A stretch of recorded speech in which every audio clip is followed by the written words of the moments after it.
విషయం కాదండి. యేసుక్రీస్తు ప్రభువు సంఘమైన మన కోసము, సంఘమైన తన భార్య కోసము ఏం చేశాడు? ప్రాణాన్ని పెట్టాడు. సిలువలో ప్రాణ త్యాగం చేశాడు. ఏమంటున్నాడు? అది కలంకం అంటే ఎటువంటి కలంకం లేకుండా చూసుకున్నాడు, మరక లేకుండా చూసుకున్నాడు, స్వచ్ఛమైనదిగా ఉండాలని చూసుకున్నాడు, పరిశుద్ధమైనదిగా ఉండాలనుకున్నాడు, ఏ దోషం లేని నిర్దోషమైనదిగా ఉండాలనుకున్నాడు. నిజమే అండి. ఒక వ్యక్తి మంచివాడిగా పరిగణింపబడాలి అంటే ఎస్, ఈమెలో ఏ పాపమో లేదని ఒప్పుకోవాలి. సంఘము సమాజము ఒప్పుకోవాలి. ఇతనిలో ఏ పాపం లేదండి. ఆనాడు పిలాతు యేసుక్రీస్తును సిలువ వేసే ముందు ఇతనిలో అంటాడు, ఇతనిలో నాకు ఏ దోషం కనబడతలేదు. చూడండి, యేసుక్రీస్తు ప్రభువు అంటాడు, ఏ దోషం కనబడతలేదు, ఇతను నీతిమంతుడండి, ఇతను నీతిమంతుడిని మీరు సిలువ మోపిస్తున్నారేంటి అని చెప్పి పిలాతు వెంటనే కన్నీళ్లు విడిచి ఏం చేస్తాడు? చేతులు కడుక్కుంటాడు. అబ్బా, ఇతనిలో ఏ దోషం కనబడతలేదు నాకు, ఇతను ఎందుకు సిలువ వేస్తున్నారు, ఎందుకు కొడుతున్నారు, ముళ్ళకిట విద్య పెట్టారు, ఎందుకు కొరడాలతో కొడుతున్నారు అని చెప్పి అతని గురించి సాక్ష్యం ఇచ్చింది పిలాతు. ఆనాడు గవర్నర్ అన్నమాట. కాబట్టి ఏమైనా దేవుని బిడ్డలారా, యేసుక్రీస్తు ప్రభు కూడా నీ కోసం నా కోసం తన సంఘం కోసం, మళ్ళా పక్కోడి సంఘం కోసం ప్రాణాలు పెట్టలే యేసుక్రీస్తు ప్రభు. ఇదే డాక్టర్ నేను చెప్పేది. బాధపడతారనేది ఇదే. అర్థమవుతుందామా? మీరు ఎవరి సంఘంలో ఉన్నారు? ఆయన సంఘంలో ఉన్నారు. మీరు వాళ్ళు వేరే చర్చిలలో అక్కడ రోడ్ మీద అక్కడ ఇక్కడ ఇవన్నీ అదనకనే ఇక్కడ ఇవన్నంతా మన సంఘం కాదా అని మీరు అనొచ్చు. నాకు మన సంఘం కాదండి, మనది క్రీస్తు సంఘము. వాళ్ళంతా వేరే సంఘాలు పెట్టుకున్నారు. ఏ సంఘము? ఒకడు పువ్వు సంఘం పెట్టుకున్నాడు, ఒకడు ద్రాక్షరసం సంఘం పెట్టుకున్నాడు, ఒకడు జోర్దాన్ సంఘం పెట్టుకున్నాడు, ఒకడు ఎక్లేషియా పెట్టుకున్నాడు, ఒకడు పెంతకోస్తు పెట్టుకున్నాడు, ఒకడు బ్యాప్టిస్ట్ పెట్టుకున్నాడు, ఒకడు లూథరన్ పెట్టుకున్నాడు, ఒకడు మన్నా పెట్టుకున్నాడు. అటు తర్వాత సమస్తమైన ఆధిపత్యంలో బలమును కొట్టివేసి తన తండ్రి అయిన దేవునికి తన సంఘమును తన రాజ్యమును అప్పగిస్తాడు. తన సంఘము తన రాజ్యం అని తన భార్య. అర్థమైందా? ఇంత మంచి వాక్యం అండి ఇవాళ వచ్చింది. చూడండి,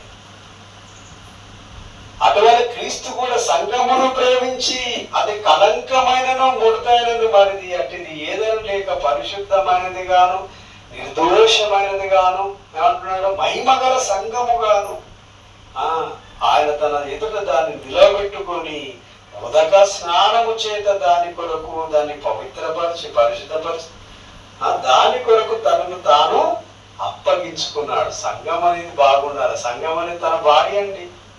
తన భార్యను రెండవ రాకట్లో తీసుకుపోతాడు. కానీ ఏం చేస్తాడు?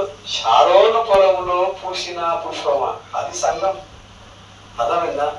యేసు తన స్వార్థం ఇచ్చి సంపాదించింది తన సంఘం. అప్పుడప్పుడు ఇవన్నీ చురకలు పెట్టాలి మనం. అవునవును, నిజమే, నేను అక్కడ బ్యాప్సం ఉంది, ఇక్కడ బ్యాప్సం ఉంది, అక్కడ బ్యాప్సం ఉంది, నువ్వు ఎక్కడ బ్యాప్సం ఉంది, ఎటో పోలేవు.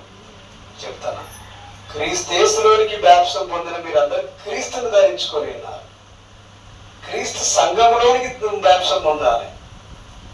చూడండి, ఆనాడు రక్షణ పొందుచున్న వారిని అనుదినము దేవుడు సంఘముతో చేర్చుచుండెను. ఏ సంఘంలో చేస్తున్నాడు మిమ్మల్ని బ్యాప్సం పొందంగానే? చెప్పండి. మహిళా సంఘం ఉన్నా, రైతు సంఘం ఉన్నా, ఇంకేంటి బయట సంఘాలు ఏంటి, పొదుపు సంఘాలన్నా, ఏ సంఘంలో చేస్తున్నాడు మీరు? అంబేద్కర్ సంఘం ఉన్నా, ఏ సంఘంలో ఉంటున్నా? ఏ లేదయా, అలా కూడా పాట పాడుతున్నారు. పాట పాడతారు, ప్రార్థన చేస్తారు.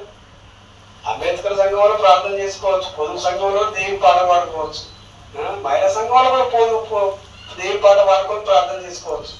సంఘం అవుతుందా? చూడండి, వాక్యం ఎంత బాగుంది.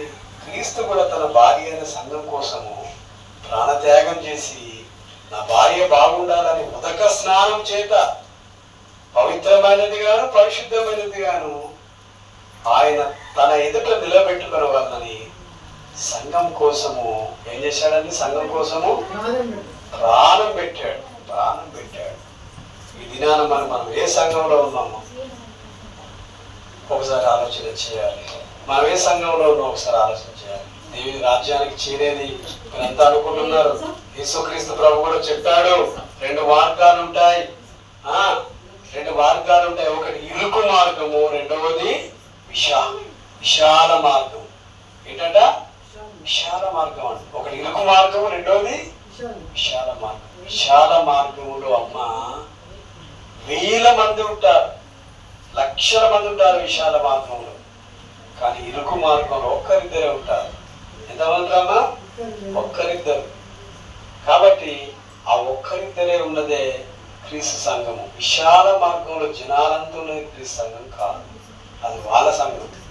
ఓకే, కాబట్టి మనము ఎవరిలో దేని చేత తమ నడతను శుద్ధిపరచుకుంటారు? ఈ వాక్యమును బట్టే కదా. వాక్యం అనే విత్తనము మనలో ఫలించాలి. మనలో ఫలించినప్పుడే అది ఏమవుతుందంటే